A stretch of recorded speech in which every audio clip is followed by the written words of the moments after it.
ব্যাপকভাবে আয়োজন। Bangaon public library, town hall HMD ও টাউন হল ময়দান এবং আগামী ২৬শে ডিসেম্বর ২০২৫ শুক্রবার থেকে ২৫শে ডিসেম্বর ২০২৫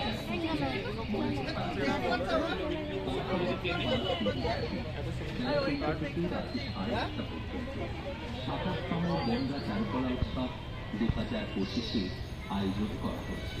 আর এই সুবিশাল চিত্র ভাস্কর্য ও হস্তশিল্প প্রদর্শন ২৭তম বনগাঁ চারুকলা উৎসব ২০২৫ আপনাদের সকলের জন্য সাদর আমন্ত্রণ।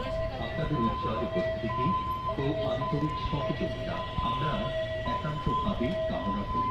ধন্যবাদ আনতে বনগাঁ চারুকলা পর্ষদ, বনগাঁ, উত্তর ২৪ পরগনা। ২৭তম বনগাঁ চারুকলা উৎসব হাত দেবেন না।